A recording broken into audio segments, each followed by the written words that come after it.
할렐루야, 반갑습니다. 오늘도 기도의 자리에 나오신 성도님들을 주님의 이름으로 환영합니다. 우리 다 같이 샘물의 기도 올려드림으로 새벽 기도회를 시작하도록 하겠습니다. 먼저 구주 예수님을 보내주신 하나님의 은혜를 찬양합니다. 오늘 다윗의 동네에 너희를 위하여 구주가 나셨으니 곧 그리스도 주시니라. 낮고 천한 우리 곁에 임마누엘로 오신 주님, 십자가의 보혈로 대속하시고 존귀한 주의 자녀로 삼아주심을 감사합니다. 올 한해도 주 날개 아래 고이 품으사 생명의 피난처와 반석이 되어주셔서 감사합니다. 여기까지 도우시고 인도하신 에베네셀의 하나님을 찬송하며 감사로 한 해를 마무리하는 샘물 성도들이 되게 하소서. 예배와 교회를 위해 기도합니다. 너희가 온 마음으로 나를 구하면 나를 찾을 것이요 나를 만나리라. 샘물의 예배 속에 하나님의 영광과 임재와 기쁨이 가득하게 하소서. 마음과 뜻과 힘을 다하여 주의 얼굴을 구하며 진리와 성령 안에서 예배하게 하소서. 말씀 앞에 믿음으로 반응하고 새 삶을 결단하며 헌신하는 참된 예배자가 되게 하소서. 성령으로 충만하여 뜨겁게 기도하는 교회 되게 하시고 삶으로 하나님의 영광을 나타내는 복된 교회 되게 하소서. 목장과 목자님들을 위해 기도합니다. 주께서 늘 샘물의 목장 가운데 좌정해 주시고 은혜와 사랑과 성령으로 충만케 하소서. 풍성한 기도의 응답을 누리며 낙심치 않고 VIP를 위해 기도하는 목장들이 되게 하소서. 목자님들의 헌신과 섬김을 기억해 주시고 그 영혼이 잘됨 같이 범사가 절되며 근심이 없는 평안과 형통함을 주소서. 목양에 지치지 않도록 날마다 새 힘을 공급해 주시고 영혼을 구원하고 제자 삼는 사람을 남기는 목장들이 되게 하소서. 다음 세대와 수험생 환우들을 위해 기도합니다. 다음 세대와 청년들이 하나님을 신뢰하고 사랑하게 하소서.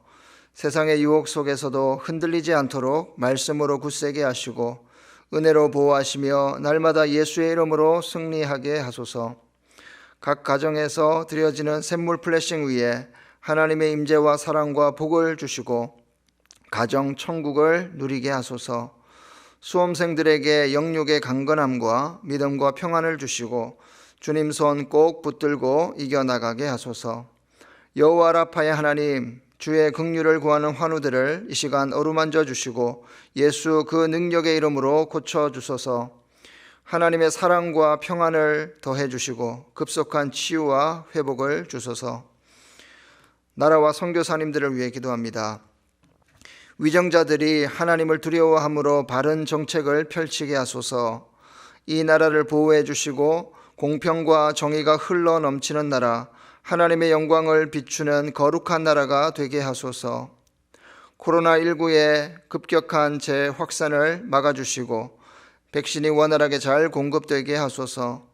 선교사님들에게 성령의 지혜와 능력을 주사 담대히 복음을 증거하게 하시고 선교사님들과 가족들을 눈동자같이 지켜주소서. 주께 회개하며 돌아오는 생명의 성령의 역사를 보게 하시고 열방 가운데 주의 이름이 높임을 받으소서. 오늘도 샘물의 성도들을 주의 은혜와 샬롬으로 지켜주소서. 마라나타 주 예수님의 이름으로 기도합니다. 아멘. 오늘 여러분들과 함께 나눌 말씀은 요한 2서 1장 7절에서 13절 말씀입니다. 우리 한 절씩 교독하도록 하겠습니다. 미혹하는 자가 세상에 많이 나왔나니 이는 예수 그리스도께서 육체로 오심을 부인하는 자라. 이런 자가 미혹하는 자요 적 그리스도니 너희는 스스로 삼가 우리가 일한 것을 잃지 말고 오직 온전한 상을 받으라. 지나쳐 그리스도의 교훈 안에 거하지 아니하는 자는 다 하나님을 모시지 못하되 교훈 안에 거하는 그 사람은 아버지와 아들을 모시느니라. 누구든지 이 교훈을 가지지 않고 너희에게 나아가거든 그를 집에 들이지도 말고 인사도 하지 말라. 그에게 인사하는 자는 그 악한 일에 참여하는 자임이라. 내가 너희에게 쓸 것이 많으나 종이와 먹으로 쓰기를 원하지 아니하고 오히려 너희에게 가서 대면하여 말하려 하니 이는 너희 기쁨을 충만하게 하려 함이라. 택하심을 받은 내 자매의 자녀들이 내게 문안하느니라. 아멘. 오늘은 흔들림 없는 예수인이라는 제목으로 하나님 말씀 전하겠습니다. 제가 처음 신앙생활 했던 교회가 한참 성장하고 있을 때 갑자기 어려움이 찾아왔습니다. 교회 안에 오해와 갈등이 생긴 겁니다. 나중에 알고 보니 교회의 갈등과 오해의 시작은 전혀 예상하지 못한 한 성도님의 말에서 시작되었습니다. 그분이 목회자와 그리고 몇몇 성도들 사이에서 이간질을 한 겁니다. 그런데 하루는 그분이 저에게 와서 이렇게 말하는 겁니다. 하 선생님, 제가 다니고 있는 무료 성경 신학원이 있는데 거기 한번 같이 가보시지 않겠습니까? 그때가 98년쯤 되었습니다. 그 말을 듣고 저는 무료로 신학을 가르쳐 주는 곳도 있구나 이렇게 생각을 했습니다. 그 당시 지방에는 신천지가 거의 알려지지 않았을 때라 처음에는 그런가 보다 했는데 나중에 알고 보니 무료 성경 신학원은 신천지에서 운영하는 단체라는 것을 알게 되었습니다. 아마 많은 분들이 이단과 관련된 이런저런 문제들을 직접적으로 혹은 간접적으로든 경험을 했을 겁니다. 그만큼 이단 문제는 이제 남의 이야기가 아니고요. 나의 문제입니다. 그리고 우리 교회의 문제가 되었습니다. 사실 이단은 어제 오늘의 문제가 아닙니다. 신약 시대에도 있었고요. 심지어 구약 시대에도 이단들은 존재했습니다. 그들은 하나님의 사람과 공동체를 분리시키고 쪼개고 하나님을 떠나게 만드는 자들이었습니다. 그래서 우리가 이단을 만날 때나 교회 안팎에서 무리를 일으키는 그들의 소식을 들을 때에 너무 시험에 들지 마시고 그리고 너무 놀라지 마시길 바랍니다. 물론 너무 가볍게 여겨서도 안 되겠죠. 저와 여러분들은 늘 깨어서 바른 교훈이 무엇인지 분별해야 할 것입니다. 종교개혁자들은 로마 카톨릭을 비롯한 수많은 이단 사상들이 만들어낸 그런 왜곡되고 뒤틀린 교리를 바로잡기 위해서 생명을 걸고 고군분투했습니다. 종교개혁의 후예들인 저와 여러분들은 다시 그러한 이단 사상을 받아들이거나 그리고 그 이단 사상에 빠져서는 안 될 것입니다.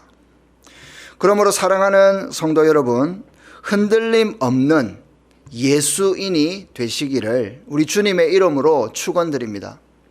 저와 여러분들은 예수의 사람입니다. 예수님께서 말씀하시는 그 교훈에 견고하게 서서 그 길을 걸어가는 사람들입니다. 여러분, 이단들의 등장은 이미 예고된 것입니다. 저와 여러분들은 견고하며 흔들리지 말고 오로지 주의 일에 더욱 힘쓰는 자들이 되시기를 바랍니다. 우리의 수고가 주 안에서 헛되지 않을 것입니다. 오늘 본문을 보시면 사도 요한은 성도들에게 두 번째 편지를 쓰면서 미혹하는 자를 조심하라고 말하고 있습니다.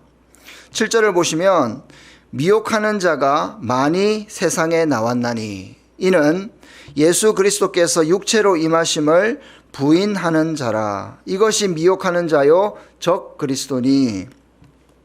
여러분, 7절은 당시 성도들을 미혹했던 그런 이단들의 특징을 말해주고 있습니다. 우선 이들은 성도들을 속이는 자들이었습니다. 양심의 가책을 느끼지 못하고 거짓을 말하는 자들이었습니다. 자기 주장에 대해서는 매우 독선적이고 양보가 없습니다. 당시 미혹하던 자들의 주장이 무엇입니까? 그들은 예수님이 육체로 오신 것을 부정했습니다. 예수님의 성육신을 믿지 않았던 거죠. 그래서 사도 요한은 이들이 예수님을 적대하고 대적하는 적 그리스도다라고 말하고 있습니다. 계속해서 사도 요한은 이런 미혹하는 자들을 우리가 어떻게 대해야 하는지 말해주고 있습니다. 8절을 보시면요. 너희는 스스로 삼가 우리가 일한 것을 잃지 말고 오직 온전한 상을 받으라 말씀하고 있습니다. 즉 스스로 조심하고 주의해서 사도들이 목숨 걸고 전파한 진리의 복음에서 떠나거나 그 진리를 이탈하지 않도록 끝까지 진리를 고수하여서 우리 주님께서 주실 온전한 상, 그 포상을 받으라고 당부하고 있는 것입니다. 당시 미혹하는 자들은 그리스도께서 주신 교훈에서 지나치게 벗어났기 때문에 예수 그리스도의 그 교훈을 받지 않았습니다. 그래서 결국 그들은 하나님을 모시지 못한다라고 9절은 말씀하고 있는 겁니다. 사도 요한은 이런 자들과 교제하지 말고 심지어 아는 척도 하지 말라고 강하게 권면하고 있습니다. 10절입니다. 누구든지 이 교훈을 가지지 않고 너희에게 나아가거든 그를 집에 들이지도 말고 인사도 하지 말라. 여러분 심지어 그에게 인사하는 자는 그 악한 일에 동참하는 것이다라고 11절에서 말하고 있습니다. 여러분 사도 요한이 이렇게까지 강하게 말씀하는 이유가 무엇이겠습니까? 미혹하는 자들의 교훈과 그들의 속임이 성도들에게 그만큼 위험하고 해롭기 때문에 이렇게까지 말씀하는 것이 아니겠습니까? 이것은 마치 가나안 정복 당시에 하나님께서 당부하신 것과 비슷합니다. 절대로 가나안인들과 섞이지 말고 철저하게 그들을 진멸하라고 우리 하나님께서 말씀하셨습니다. 그들과 섞이는 순간 어떻게 됩니까? 그들의 문화와 종교에 오염되고 하나님을 떠날 것이 확실하기 때문입니다. 이단들의 교훈도 마찬가지입니다. 그들의 주장은 조금씩 다를 수 있습니다. 그러나 그들의 가르침은 모두 한 영, 즉 마귀로부터 나왔기 때문에 우리 성도들에게 치명적입니다. 그래서 요한일서 4장 3절은 이렇게 말씀합니다.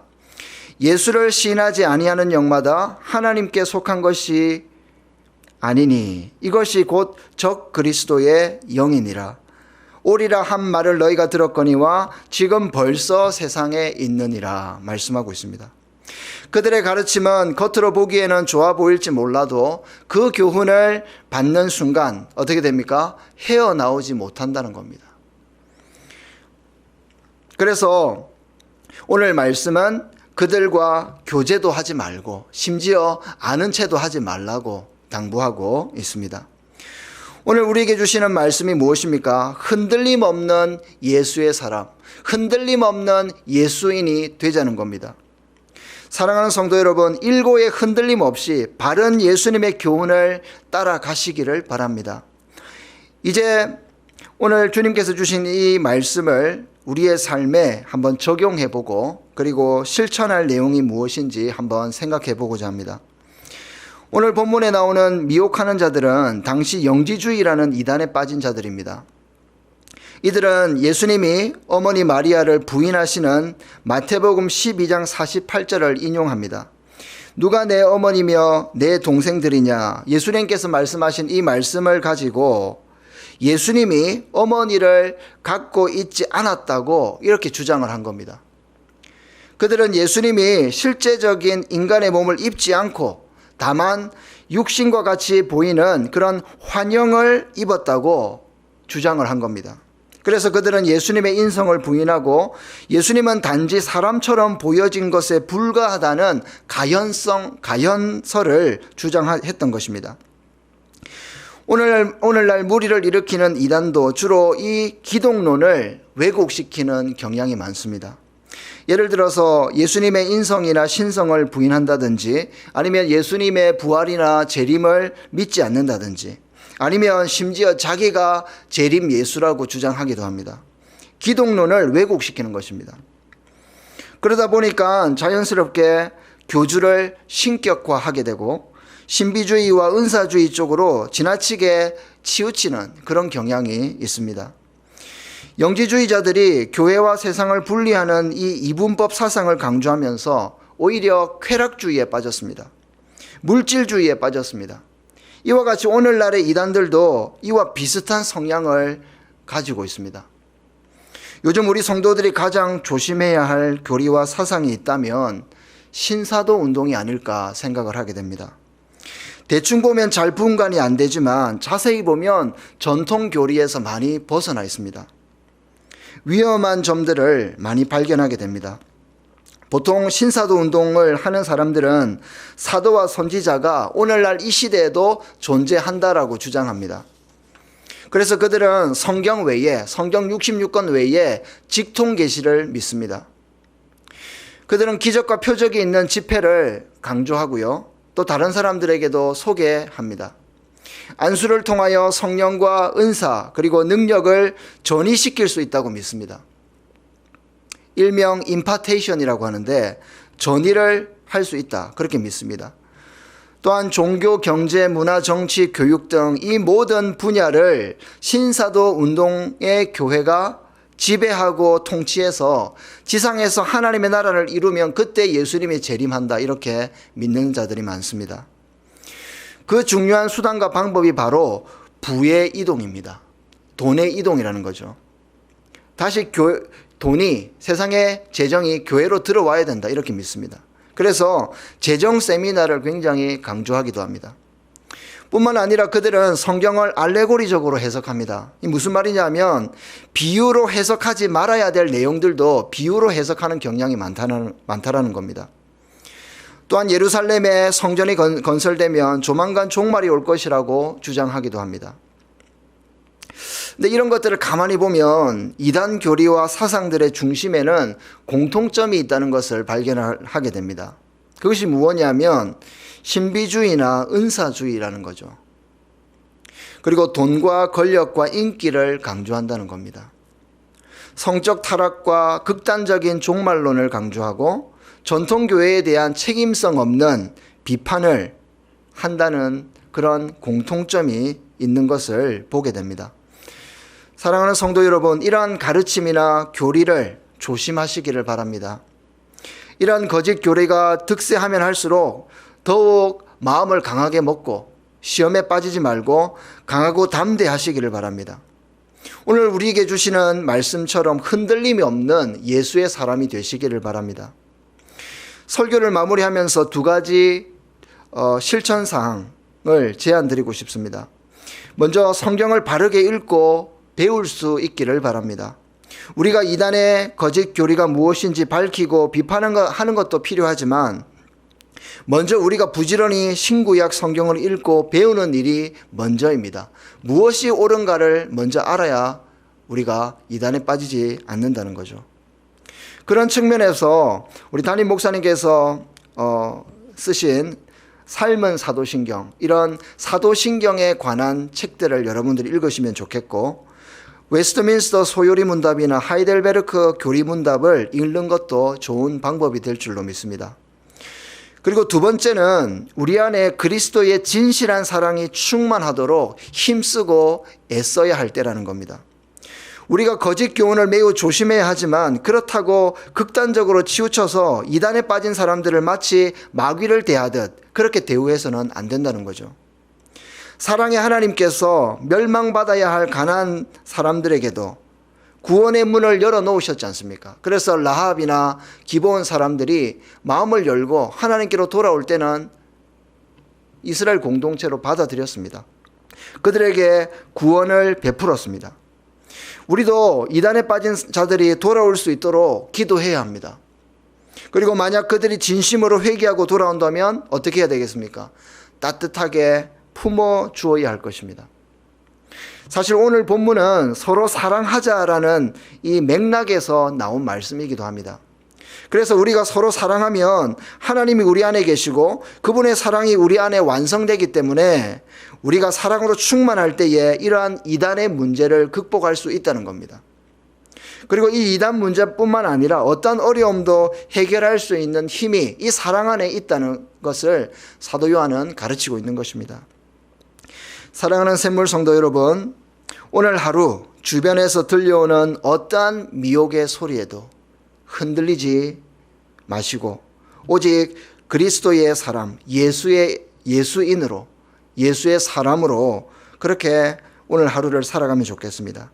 그래서 우리 주님께서 예비하신 온전한 상을 받는 우리 귀한 샘물 성도님들이 되시기를 주님의 이름으로 축원드립니다. 오늘 하루도 승리하십시오.